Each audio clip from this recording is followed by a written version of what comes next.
Europe 1, Ondelat raconte. Bonjour à tous. Et s'il vous est arrivé par le passé de vous pâmer devant un merveilleux petit pianiste de 8 ans ou une formidable petite violoniste de 7 ans qui joue comme des dieux, alors écoutez l'histoire que je vais vous raconter aujourd'hui. C'est en quelque sorte la phase B du phénomène des enfants prodiges. C'est l'histoire de Céline Raphaël qui est avec moi et que je salue. Bonjour à vous. Bonjour. Cette histoire, c'est votre histoire et vous l'avez racontée il y a 4 ans dans un livre paru chez Max Milo, La démesure qu'on doit pouvoir trouver encore aujourd'hui grâce à Internet. Votre père a voulu faire de vous un petit singe savant du piano, une bête à concours, et en échange, il a pourri votre enfance. Plus que ça, il vous a martyrisé jusqu'au moment où, à l'âge de 14 ans, vous avez dit stop et vous l'avez dénoncé à la justice qui l'a condamné. J'aurai évidemment beaucoup de questions à vous poser tout à l'heure, mais d'abord, votre histoire, je l'ai écrite avec Quentin Mouchel, réalisation Céline Lebras, mise en onde Jean Lénaf.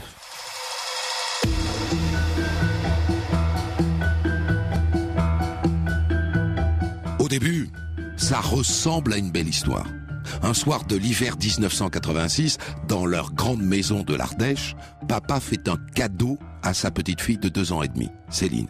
Elle s'en souvient, c'était nu, mais elle s'en souvient.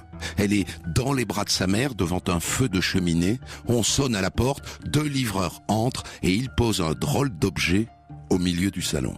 Et papa qui lui dit « Tu vois Céline, ce piano, il est pour toi. » 2 ans et demi. Céline ne réalise pas tout de suite que ce meuble, avec ses touches blanches et noires qui font des sons quand on appuie dessus, va bouleverser sa vie. Ça aurait pu être en bien. Ce fut un carnage. Le lendemain, le père trouve une professeure de piano, Madame Lévy. Et Céline, avec sa petite bouille, minuscule sur sa banquette face au grand piano, prend sa première leçon. Pour qu'elle s'y retrouve entre les touches noires et les touches blanches, Madame Lévy a collé des gommettes sur le clavier. Voilà, très bien. Tu mets ta main comme ça, non, comme ça, voilà. Et ton coude plus bas, plus bas ton coude, voilà, comme ça, voilà.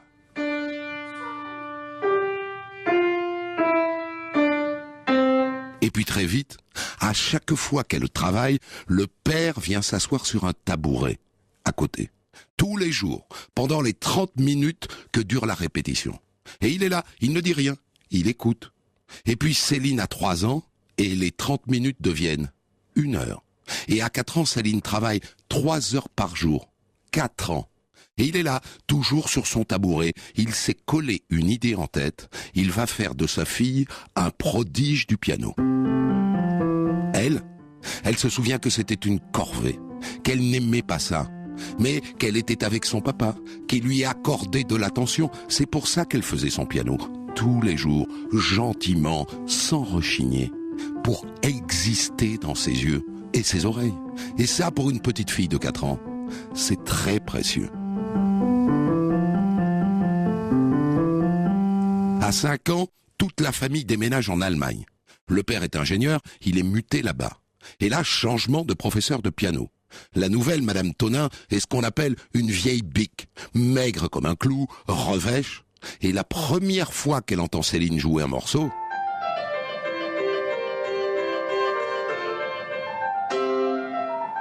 elle se tourne vers le père et elle lui dit « Votre fille, monsieur, a un don. » Et ça, autant vous dire que ça n'est pas tombé dans l'oreille d'un sourd. Ça le conforte, d'autant qu'à force de l'écouter travailler, il a affiné son oreille, le papa, et il a de plus en plus son idée sur ce qu'il faut qu'elle fasse.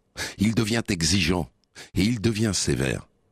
Un dimanche matin, il lui fait répéter une étude de Pozzoli.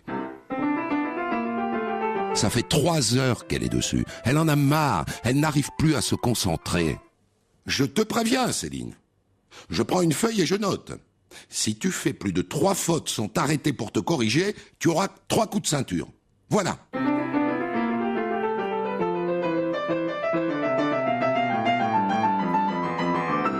Elle ne peut même pas regarder sa partition. Elle ne voit que son père dans le reflet du piano, avec son carnet et son crayon, à noter les fautes qu'elle n'a même pas vues.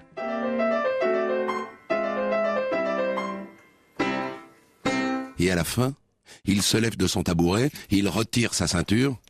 « Allez, baisse ton pantalon et penche-toi en avant.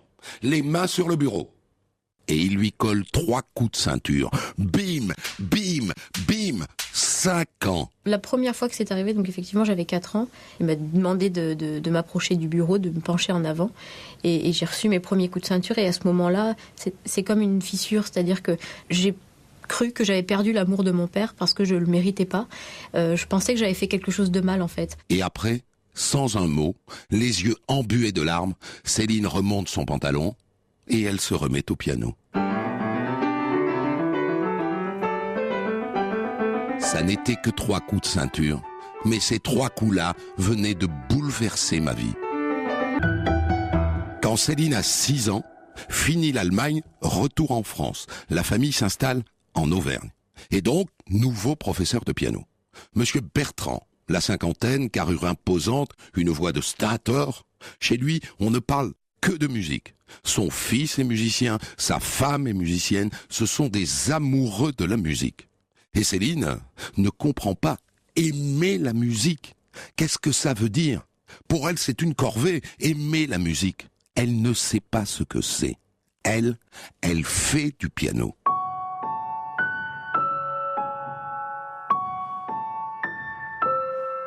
Le matin, avant d'aller à l'école, piano.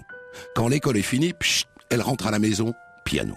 Le midi, elle mange sur le pouce, piano. Piano, piano, piano. Tout le temps, dès qu'elle a un temps libre. Le père rentre tous les soirs à 7 heures. Il ouvre la porte et il va s'asseoir sur le tabouret à compter les fausses notes. Et après le dîner, il s'y recolle jusqu'à minuit. Elle a 6 ans. Et quand ça ne va pas, coup de ceinture.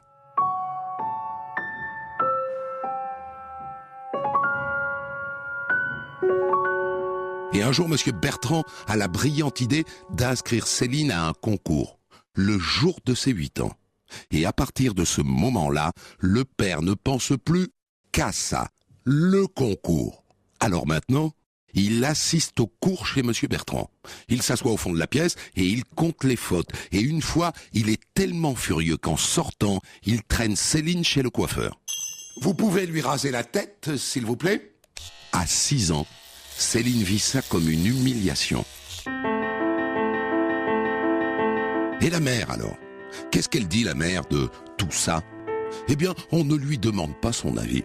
Elle s'est laissée convaincre que sa fille avait un don, que tous ses sacrifices c'était pour son bien, qu'elle les remercierait plus tard.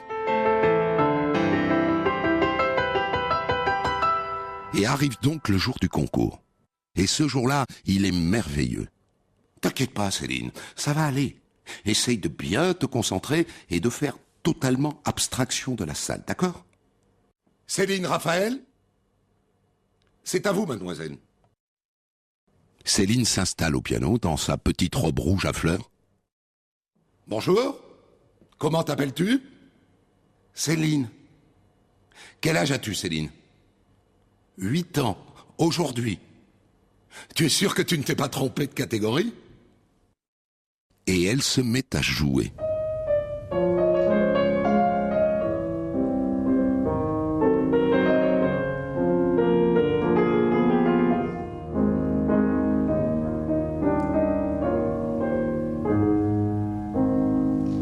Et quand elle a fini, c'est l'ovation. Toute la salle se lève pour l'applaudir et elle termine première du concours. Son père est fier et ça le conforte. À l'école, Céline est en cours moyen 2, avec 1 an d'avance. C'est une bonne élève. Mais quand la cloche sonne à 4 heures, elle n'a aucune envie de rentrer chez elle.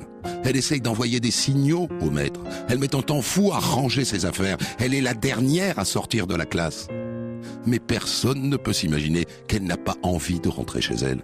C'est une fille de notable. Son père est directeur d'usine. Les bourgeois, on les envie. On ne les plaint pas. Les gens ont du mal à s'imaginer que ça peut toucher tous les milieux sociaux, y compris les plus favorisés. Donc c'est pour ça aussi que les gens n'ont pas repéré ma souffrance, c'est que pour eux, ça ne pouvait pas exister dans mon milieu social. Et Céline fait sa rentrée en 6e, elle a 10 ans. Et vous savez combien elle fait de piano par jour à 10 ans? 7 heures. Et c'est pas le moment de flancher.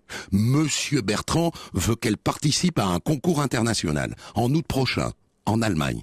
Et donc le père devient à nouveau infernal. Et maintenant, quand Céline ne joue pas assez bien, pour la punir, il lui interdit d'aller aux toilettes. T'as qu'à chier par terre! Ou il la prive de dîner, en pleine croissance. Et quand il est vraiment excédé, il l'envoie à la cave.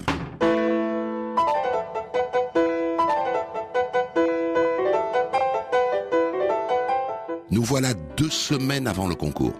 Céline répète la toccata de Poulenc. Et le père n'est pas content. Alors au dîner, sa mère lui a mis un peu de salade dans un ramequin, une part d'omelette un peu tiédasse, du pain, de l'eau et un yaourt. Le père se met à tout mélanger, le yaourt avec la salade et avec l'omelette. Il en fait une bouillie. C'est ce que tu joues, hein? De la bouillie. Alors tu vas manger de la bouillie. Et tu sortiras de table quand tu auras tout fini, pas avant. Compris? Entre 2 sanglots, Céline dit alors à son père: « Même le chien est mieux traité que moi.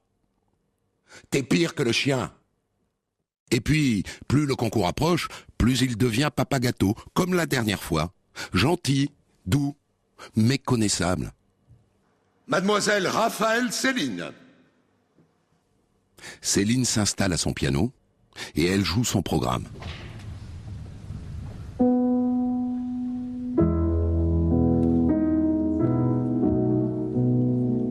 Chopin, Beethoven, Poulenc, un sans faute. Et elle finit 3e.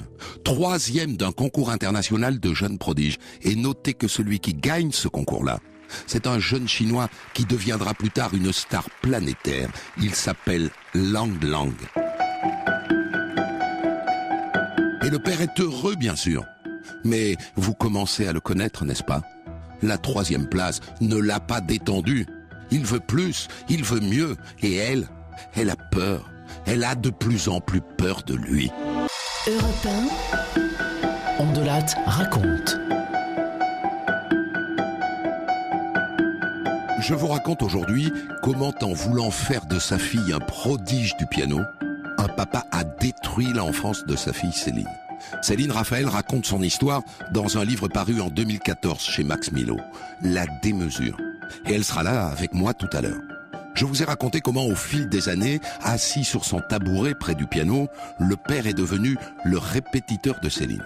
Et comment il s'est mis à la frapper à chaque fausse note, puis à la priver de nourriture, puis à l'enfermer à la cave.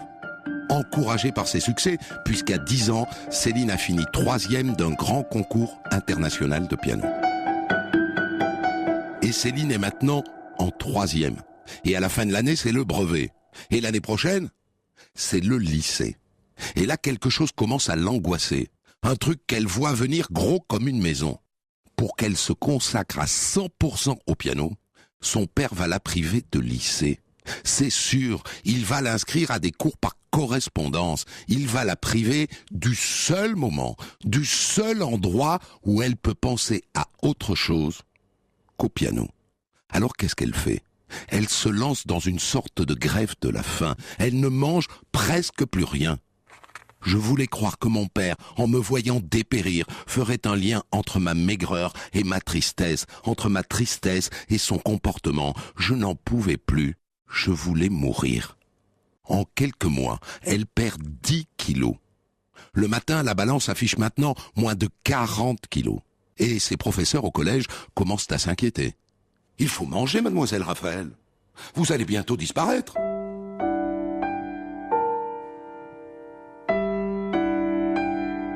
Sa mère aussi s'inquiète. Mais son père, il ne voit pas que sa fille est à bout. Il ne tique pas sur sa pâleur, sur ses traits fatigués. Il continue de s'acharner sur elle pour la préparer au concours, à coups de ceinture et même parfois à coups de poing. Un samedi de mai, Avant de l'emmener à son cours de piano chez Monsieur Bertrand, il plante son regard dans le sien. « On va chez ton prof. Mais, je te préviens, quand on revient, tu vas voir ce qui t'attend. » Et Céline en parle à sa mère, qui appelle Monsieur Bertrand. « Monsieur Bertrand, si vous pouviez éviter de lui faire trop de remarques aujourd'hui, je pense que c'est plus prudent, vu l'humeur de son père. » Et à la fin du cours, Monsieur Bertrand dit au père. « Écoutez, je ne vais plus pouvoir donner de cours à Céline. Je suis fatigué ces derniers temps. Je pense que je vais arrêter le piano. » Qu'importe, les Raphaël sont sur le point de déménager dans les Yvelines, en région parisienne. Et donc, nouveau prof de piano, Monsieur Demarski. Et en parallèle, entrée au lycée, en seconde, en 1997. Céline a 14 ans. Et elle a donc échappé aux cours par correspondance. Mais elle est toujours aussi famélique, 35 kilos. Le premier jour au lycée, la professeure principale demande à ses élèves de remplir la fameuse fiche. Nom, prénom, adresse, profession des parents, etc. Et elle ajoute: au dos de la fiche, vous pouvez me signaler un problème que vous rencontrez ou indiquer quelque chose de particulier. D'accord ? Un problème particulier ? Céline écrit: je fais plus de 45 heures de piano par semaine en plus de mes heures de cours. Le lendemain, Madame Marion, l'infirmière scolaire, veut lui parler. Il paraît que tu fais 45 heures de piano par semaine ? C'est vrai ? Céline dit oui d'un léger mouvement de la tête, pas plus. Je te trouve très maigre, Céline. Tout se passe bien dans ta vie ? Elle pensait venir me parler en me disant, voilà, tu sais Céline, il va y avoir le bac de français, faudrait que tu fasses un peu moins de piano. Elle pensait me demander de faire un sacrifice, de faire un peu moins de musique. Et je lui ai dit, mais je déteste le piano. Et elle a eu cette présence d'esprit de garder en tête cette phrase avec mon apparence physique, et elle s'est dit, il y a quelque chose qui va pas. Cette femme, Céline la trouve bienveillante, chaleureuse, maternelle. Elle se sent en confiance, alors elle lui parle, et elle retourne la voir, et bientôt tous les midis, et elle lui raconte tout. Pour la première fois de ma vie, je savais que si je n'étais pas au lycée le lundi matin, quelqu'un s'apercevrait de mon absence et appellerait les secours. Et l'infirmière lui fait alors rencontrer le médecin scolaire. La situation est critique, Céline, hein. Ce que tu vis n'est absolument pas normal. Il faut faire un signalement. Il faut au moins que tu fasses constater tes blessures. On ne sait pas ce qui peut t'arriver. Faire un signalement, Céline n'est absolument pas prête à ça. Mais quelques jours plus tard, son père lui colle une trempe. Elle est obligée d'aller à l'hôpital pour faire soigner son genou.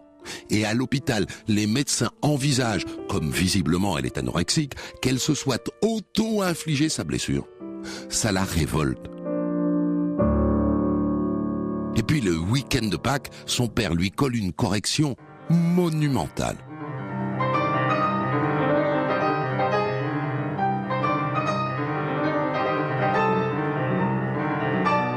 Elle s'en mêle les pinceaux dans un morceau, il lui claque la tête sur le clavier. Et le lundi, elle raconte tout à l'infirmière. « Madame Marion, je suis prête pour le signalement. Je ne peux plus être chez moi. » Pour la première fois, j'étais plus toute seule et on était deux. Et ça m'a donné un peu un sentiment d'invincibilité, quoi. Si elle n'avait pas été là, je suis sûre qu'aujourd'hui, je serais morte. Soit je me serais suicidée parce que j'en pouvais vraiment plus de cette situation et je commençais à y penser de plus en plus. Soit j'aurais pris un mauvais coup, une mauvaise chute, et l'infirmière scolaire, Madame Marion, m'a sauvé la vie, en fait. Europe 1, On de Latte raconte. Je vous raconte aujourd'hui l'enfance fracassée de Céline Raphaël, telle qu'elle l'a racontée en 2014 dans un livre paru chez Max Milo, La Démesure. Et elle sera là dans un instant pour le débrief. Son père, dès ses 2 ans et demi, s'est mis en tête d'en faire une pianiste de renommée internationale. Depuis sa petite enfance, il assiste à ses cours de piano, il encadre personnellement ses répétitions et il n'hésite pas à la frapper durement quand elle joue mal. À l'âge de 14 ans, au lycée, en seconde, Céline commence à raconter ses malheurs à l'infirmière scolaire. Et sa mère est convoquée. Et elle craque. Je suis incapable de protéger ma fille. 2 jours plus tard, une procédure de signalement est lancée. Dans son livre, Céline écrit « J'avais l'impression d'avoir trahi mon père et d'être responsable de la destruction de la famille. » Mais c'est trop tard, c'est parti. Et le lendemain, Céline et sa mère sont convoquées à la brigade des mineurs. Céline culpabilise, alors elle minimise, elle raconte du bout des lèvres. Sa mère est interrogée dans la pièce d'à côté. J'avais peur que les policiers soient durs avec elle. Certes, elle n'avait pas divorcé, elle n'était pas partie en nous emmenant avec elle sous son bras. Mais elle m'avait soutenu en cachette pendant toutes ces années. Sans elle, je serais morte depuis longtemps. Si elle n'était pas partie, c'est qu'elle n'avait pas pu, par manque de confiance en elle. Après cette audition, Céline, à cause de son anorexie, alarmante, est placée à l'hôpital, en pédiatrie, sous X, pour que son père ne puisse pas la retrouver. Et il est placé en garde à vue. Et il nie. Oui, c'est vrai, Céline fait beaucoup de piano, d'accord, mais c'est parce qu'elle est très douée. Et puis, je ne l'ai jamais frappée. Si c'est arrivé, c'est à de très rares occasions. Une confrontation est organisée entre Céline et son père. Un lieutenant lui explique comment ça va se passer. « Céline, on va faire venir ton père, il va s'asseoir sur la chaise qui est là, derrière toi. Tu ne seras pas obligé de le regarder. Et je vais me mettre entre vous deux. Il ne pourra pas te toucher, d'accord? Après, je vais relire ta déclaration et je vais demander à ton père de s'expliquer sur les faits que tu dénonces. Voilà. T'as bien compris? » Et quelques minutes plus tard, Céline voit entrer son père, escorté par un policier, menotté, sans cravate, sans lacet à ses chaussures, livide. Et le lieutenant lit les déclarations de Céline. « Alors, monsieur Raphaël, vous croyez que votre fille ment sur tout ça? Vous la voyez, votre fille? Regardez comme elle est mal. Vous pensez qu'elle serait dans cet état si rien ne s'était jamais passé? Je maintiens mes déclarations.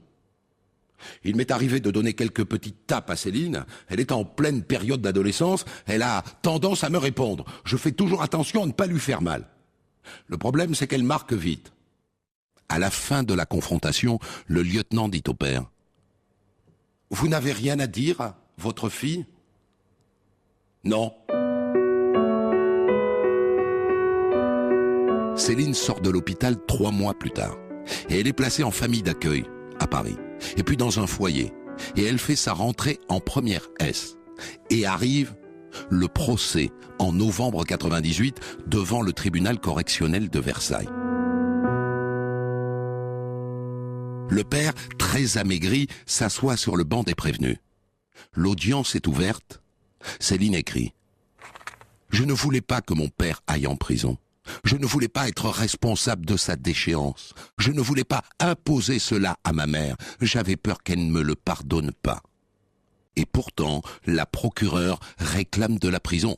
« Monsieur, vous êtes un minable. Et je requiers contre vous la peine de 2 ans de prison ferme, assortie d'une obligation de soins de 5 ans, ainsi qu'un retrait de l'autorité parentale. »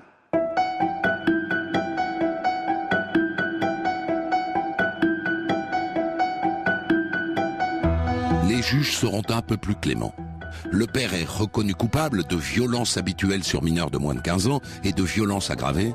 Il est condamné à 2 ans de prison avec sursis et 2 ans de mise à l'épreuve et 3 ans d'injonction de soins. Céline écrit « Plus personne ne pourra nier ce que j'avais enduré, même pas mon père. » Voilà pour ce récit inspiré de votre livre paru il y a donc 4 ans aux éditions Max Milo, Céline Raphaël.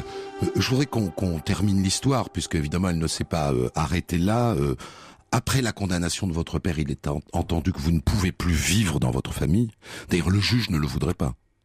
Non, absolument. Je suis restée en famille d'accueil, puis ensuite j'ai été placée en maison d'enfants, service d'accueil d'urgence, et puis ensuite en foyer.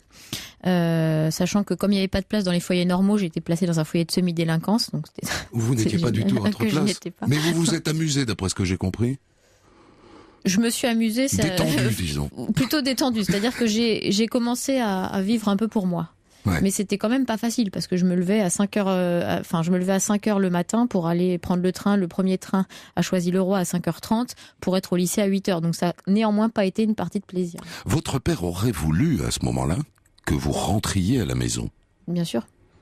Ce qui prouve qu'il était encore dans le déni. Ah bah, il a toujours été dans le déni, il l'est encore aujourd'hui. Il s'était rien passé pour lui, c'était l'infirmière scolaire qui m'avait mis tout ça dans la tête, c'était comme un complot. Oui. En terminale, néanmoins, vous retournez passer quelques week-ends chez vos parents. Et là, il se met à focaliser sur les mathématiques. Exactement. Il y a eu des droits de visite et d'hébergement tous les week-ends. Et quand j'arrivais le vendredi soir, il me demandait mon cahier de maths et il notait le nombre d'exercices qu'il fallait que je fasse pendant le week-end. Ouais. Il avait fait un transfert sur les mathématiques. Ce qui semble indiquer que peut-être le sujet n'était pas le piano, en vérité. Complètement. Oui, je pense que c'est quelqu'un qui est malade et qui fait qui ne vit que à travers des obsessions les unes après les autres. Il fait tout dans l'extrême, en fait. Il n'y a pas de juste mesure. D'où ce titre de votre livre qui s'appelle la démesure. Vous êtes devenu médecin. Oui.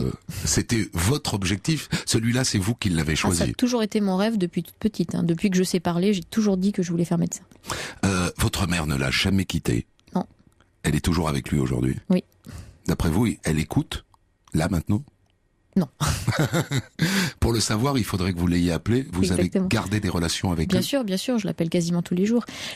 Je vois ma mère comme une victime de violence également. Vous savez, les femmes battues peuvent être victimes de violences physiques et de violences psychologiques.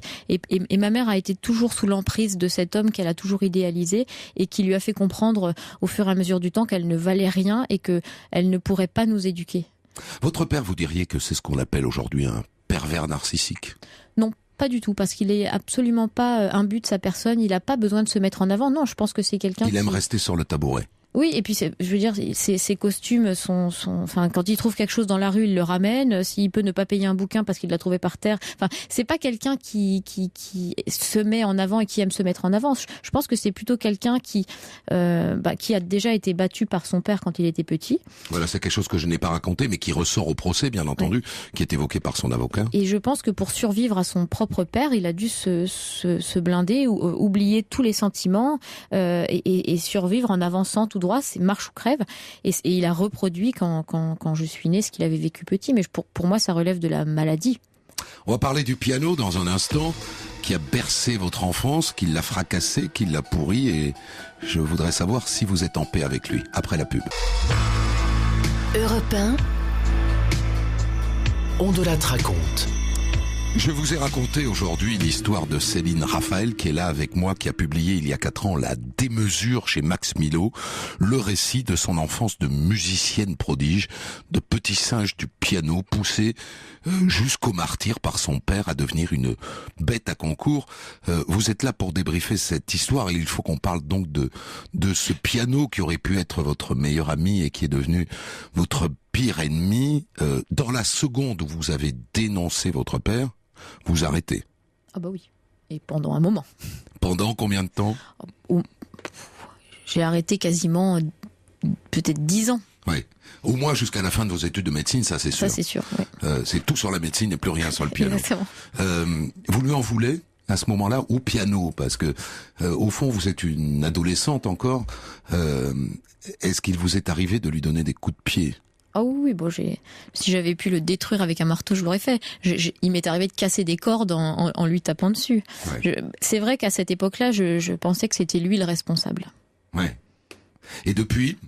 Bon, depuis, j'ai compris que c'était pas lui le responsable. Et vous avez fait la paix avec lui? On peut pas vraiment dire que j'ai fait la paix avec lui, parce que jouer n'est toujours pas un plaisir gratuit. C'est-à-dire que je joue pour faire plaisir aux autres, à ceux qui m'écoutent. Et en retour, ça me fait plaisir de leur faire plaisir. Mais m'installer au piano, jouer pour moi, me faire plaisir pour moi, pour l'instant, c'est pas vraiment le cas. Et il n'arrive jamais que vous rentriez de l'hôpital, et puis que voilà, comme on en rêverait tous pour se détendre, vous asseyez au piano et pour faire le vide. Non, moi je fais le vide en chantant. Mais... Je peux dire quelque chose quand même qui vous est arrivé tout à l'heure, la toccata de Poulenc passée dans mon récit, et sur votre bras droit, avec votre main gauche, vous jouiez du piano. Les doigtés sont restés ancrés dans votre cerveau. C'est-à-dire que j'ai l'oreille absolue, donc à chaque fois que j'entends du piano, avec mes mains, je joue en même temps. Ouais. Mais les doigtés sont restés, les positions des doigts. Ah bah oui. Quand vous vous êtes recollé, vous avez rejoué. Pas au même niveau, parce que malgré tout, c'est du travail. Mais... Je pense au même niveau aussi, parce que encore une fois, c'est juste musculaire. Après, il faut se refaire les muscles, mais en tout cas, artistiquement, j'avais mûri. Votre père a focalisé sur le piano. Pourquoi le piano? Parce que, si j'ai bien compris, il devient un expert en piano au fur et à mesure qu'il vous voit progresser en assistant à vos cours. Il n'y connaît rien, lui. En fait, quand il était petit, il aurait voulu faire du piano, mais mes grands-parents n'avaient pas du tout les moyens. Mon grand-père était mineur de fond, et donc il avait fait de l'accordéon. Oui. Et je pense que finalement, il m'a mis au piano pour réaliser un peu le rêve qu'il n'avait pas pu assouvir quand il était petit. Mais au fond, il aurait pu focaliser sur autre chose. Ah, complètement. Quand je suis partie, après ça a été les maths. Ouais. Il arrive, par exemple, à des jeunes sportifs de vivre exactement le même sort que vous. Genre, il y a eu des histoires de petits tennismen que les parents ont poussés jusqu'à les faire craquer physiquement. Je pense que c'est dans tous les milieux, dans tous les sports, à la fois pour des raisons de performance, mais aussi pour d'autres raisons. Enfin, je veux dire, la maltraitance, c'est quelque chose qui n'est pas réservé à une certaine catégorie de la population. Alors, est-ce que vous étiez doué? Comme l'a dit la vieille Bic, la première fois qu'elle vous a entendu. Probablement, mais il n'y a pas que ça. Enfin, il y avait aussi beaucoup de travail. Oui. C'est parce que vous travailliez que vous jouiez merveilleusement bien. Ah bah ça, c'est sûr que ça y contribue. Après, savoir si j'ai un don ou pas, c'est un peu compliqué. Mais peut-être que j'avais des prédispositions, disons. Les profs de musique, ils ont rien vu. Pas du tout. Ils étaient très aveuglés. Monsieur Bertrand m'a dit plus tard, tu sais... Au conservatoire, en semaine, j'avais des 2 chevaux et le week-end, j'avais une Formule 1 et je pense qu'il s'est un peu laissé griser par ça, en se disant que voilà, peut-être qu'avec moi, il allait pouvoir me faire des tas de concours, me faire devenir une grande pianiste et je pense que voilà, tous ces profs successifs ont été un peu grisés par ce talent et qui se sont mis des œillères en fait sans regarder ce qu'il y avait derrière. Parce que vous avez eu une conversation avec Monsieur Bertrand, qui est le professeur important de votre courte carrière de musicienne, puisqu'au fond, c'est lui qui vous amène vers les concours. C'est lui qui vous a inscrit. Oui. J'ai discuté avec lui bien après et il culpabilisait énormément de s'être rendu compte de rien. Il n'a rien vu. Ah, rien du tout. Par contre, le dernier prof, Monsieur Demarski, lui, a vu une fois au niveau de mes épaules des hématomes et par contre, lui avait vraiment envie de devenir quelqu'un à travers moi et donc on n'a rien sans rien, voilà. Et donc il a accepté cet état de fait sans rien dire. Il s'en foutait un petit peu en fait. Alors pour illustrer mon récit tout à l'heure, nous sommes allés nous balader sur YouTube pour essayer de retrouver le doigté d'un enfant à l'oreille, hein, pour ne rien trahir de votre histoire. Et on est tombé sur des enfants prodiges du piano. Alors notamment, il y avait une petite chinoise là de 10 ans qui jouait merveilleusement cette toccata de Poulenc, qui est quand même un enfer à jouer, qui est quelque chose d'extrêmement difficile. Et du coup, je me suis dit, je peux plus les admirer. Maintenant que j'ai raconté l'histoire de Céline, Internet est rempli d'histoires d'enfants prodiges. Bien sûr.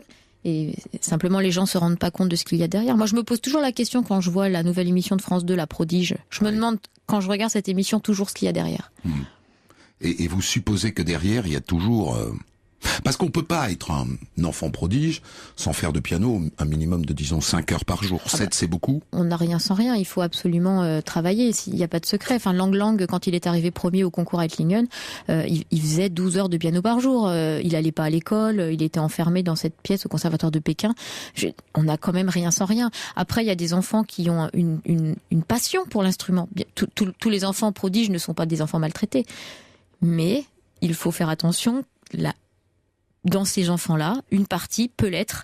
Il faut ouvrir un petit peu les yeux pour pouvoir les repérer à temps. Donc méfiance quand vous voyez l'émission Prodige. Exactement. Ouais, qui a lieu une fois par an sur France 2, qui est produit d'ailleurs par la maison de production pour laquelle je travaille.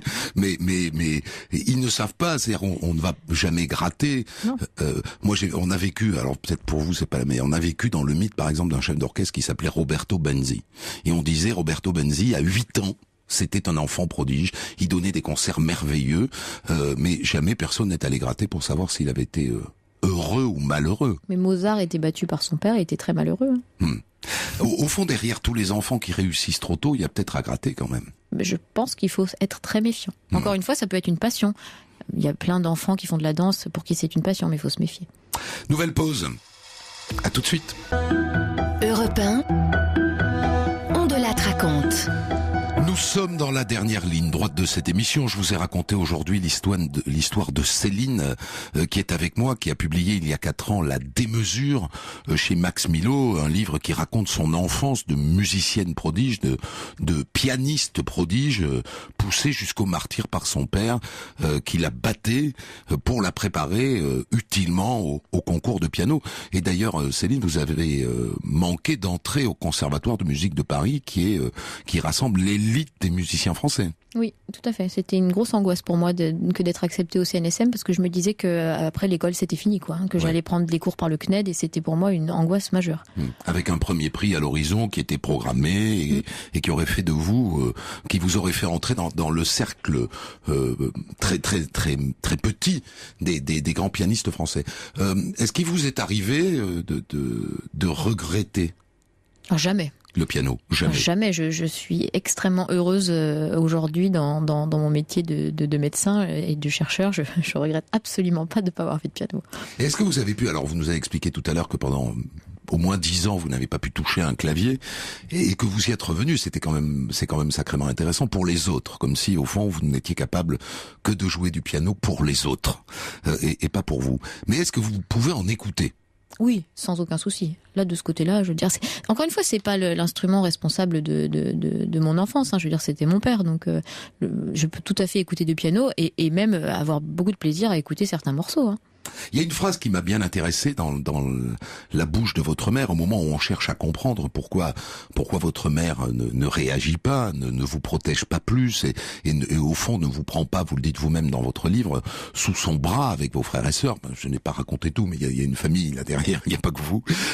Et d'ailleurs, votre père a jamais focalisé sur les frères et sœurs? J'ai une sœur et non, pas du tout. Il avait plus trop de temps. Il s'occupait beaucoup de moi.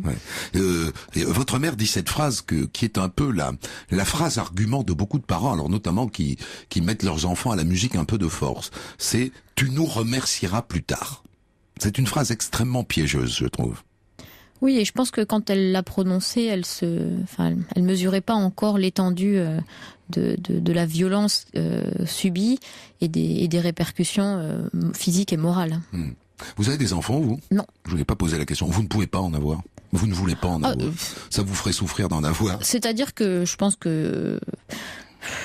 D'une part, mon métier est extrêmement prenant et c'est vrai que avoir un enfant dans tout ça, ce serait compliqué. Et d'autre part, j'aurais effectivement très peur de mal faire. Ouais. Du coup, ça vous habite. J'ai peur, oui, parce que on a toujours tendance à vouloir faire l'inverse de ce qu'on a vécu. Donc, mais faire l'inverse, c'est pas forcément la bonne solution non plus. Donc non, j'aurais peur de mal faire et de toute façon, vraiment avec le travail prenant que j'ai en ce moment, c'est pas du tout d'actualité. Alors votre histoire, et ça c'est une histoire dans l'histoire, est aussi une formidable publicité pour les infirmières scolaires, parce que sans cette Madame Marion. Tout ça, ce sont des noms d'emprunt, y compris le vôtre n'est pas votre nom, et vous n'avez pas voulu, au fond, poser votre histoire complète sur la table, et on vous comprend. Mais cette infirmière scolaire vous a sauvé la vie. Complètement. Dans un système où, vous le savez, il y a de moins en moins d'infirmières scolaires. C'est terrible. C'est terrible. Moi qui suis maintenant au Conseil national de la protection de l'enfance, ça me fait énormément de peine de voir que la médecine scolaire et le service de santé en faveur de la promotion des élèves est sinistré, parce que comment sont repérés les enfants à l'école s'il y a plus d'infirmières scolaires? C'est terrible. Et moi, je lui dois d'être là aujourd'hui. Elle n'est pas là. Elle n'existe pas. Ou elle est, comme dans beaucoup de collèges, elle a 4 collèges. Et donc pas le temps, au fond, de parler avec vous tous les midis. Qu'est-ce qui vous arrive? Alors, à 100%, je suis sûre à 100% que je serais morte si elle n'avait pas été là. Suicide? Suicide ou mauvais coup? Ou mauvais coup de sa part? Oui, de la part de mon père, oui. Ça aurait pu aller jusque-là. À cette époque-là, j'étais vraiment épuisée. Et sur le plan physique, parce que je faisais moins de 35 kilos, et sur le plan moral. Et lui devenait quand même de plus en plus violent et incontrôlé. Donc oui, ça aurait pu mal finir. Ça aurait pu mal finir de sa part. Et moi, je pense que peut-être j'aurais mis fin à mes jours parce que j'en pouvais vraiment plus de cette situation. Et j'aurais pas eu d'horizon si elle avait pas été là, parce que j'aurais été embrigadée dans une carrière de pianiste que je ne souhaitais pas. Donc au fond, vous avez eu la chance qu'il y ait une infirmière scolaire dans votre, J'ai eu dans l'immense votre lycée. chance de la croiser. Oui. Parce qu'on est d'accord, hein, il y en a pas dans tous Et les lycées il y en a pas aujourd'hui. dans tous les lycées et il y en a de moins en moins. Ouais. Donc c'est. Alors je vous avais créé une association aujourd'hui pour. Vous êtes vice-présidente, je crois, d'une association qui s'appelle comment? Qui s'appelle Avenir d'enfants. Avenir d'enfants. On vous trouve sur Internet. Je dis ça parce Pas que encore. pas encore. Pas encore. En fait, c'est une jeune fille qui m'a contactée quand elle avait 12 ans à l'époque. Ouais. Elle avait lu mon livre et elle voulait parler de la maltraitance dans son collège. Et on a continué d'être en contact. Elle organise régulièrement des conférences pour parler de la maltraitance. Et donc, elle a monté avec moi cette association dont le but est d'aider les enfants qui sont pris en charge en protection de l'enfance à avoir une scolarité qui se rapproche le plus possible de celle qu'ils souhaitent. Mhm. Et à ne pas faire une scolarité par défaut. Mais oui, 30% des enfants qui sortent de l'ASE ont un diplôme. Aide sociale à CAP. l'enfance. Ouais. C'est terrible. Il y a moins de 10% des enfants qui sont placés qui vont dans le secondaire, vous vous rendez compte? Mais vous savez pourquoi? Parce que l'aide sociale à l'enfance cesse de financer, cesse Mais de c'est les terrible. héberger à 18 Bien sûr. ans. On les oriente vers des formations professionnelles en leur disant ton contrat jeune majeur, si tu as la chance d'en avoir un, finit à 21 ans, donc il faut que tu aies trouvé un boulot d'ici là. C'est terrible. On brise des rêves. On brise des rêves. Est-ce qu'à l'occasion de la sortie de votre livre et de la promotion qui a suivi, parce qu'il y a 4 ans, les gens ont peut-être oublié, mais on vous a pas mal vu à la télévision. Vous êtes allé notamment chez Thierry Ardisson, vous me disiez tout à l'heure, qui d'ailleurs avait eu une oreille attentive. Voilà, Il était très empathique. un caillou dans le jardin de Thierry Ardisson. Est-ce que vous avez reçu des messages, des coups de fil, des mails de gens qui vous disent mais c'est mon histoire que vous racontez? Beaucoup. Des musiciens? Aussi. Mais Oui. pas que. Mais pas que. Beaucoup. Et surtout des gens plutôt de 50, 60 ans, des jeunes bien sûr, mais aussi des gens de 50, 60 ans, chez qui, en fait, pour qui, à cette époque-là, ça se faisait pas de parler, qui ont gardé le silence et qui ont eu des vies vraiment détruites par ce qu'ils avaient vécu. Et vous arrivez à les aider d'une manière ou d'une autre, ou au fond parler suffit? Parce que je pense que oui, enfin peut-être en parler suffit, mais enfin en tout cas je me sens pas cette capacité de les aider. Je me sens pas d'avoir les bons mots. J'essaye comme je peux, mais je suis pas sûre que je sois très douée. Merci beaucoup en tout cas Céline d'être passée par ce studio, d'avoir accepté 4 ans après ce livre de re-raconter cette histoire. Votre livre s'appelait La Démesure. Il n'est plus en vente en librairie aujourd'hui, mais en allant gratter sur Internet, c'est une des merveilles d'Internet. On peut encore le trouver puisque nous l'avons trouvé. Sur Amazon. Donc nous on les trouve sur Amazon et il y a toujours moyen de trouver ces livres qui ne sont plus commercialisés. La Démesure, publié aux éditions Max Milo. Demain, je vais vous raconter, ça sera l'occasion de raconter une maladie dont on parle rarement. On va parler des troubles bipolaires avec le récit de Marie Alvéry, qui après 7 crises maniaques est arrivée à gérer sa maladie et à stabiliser sa vie. Donc une belle histoire de malade bipolaire.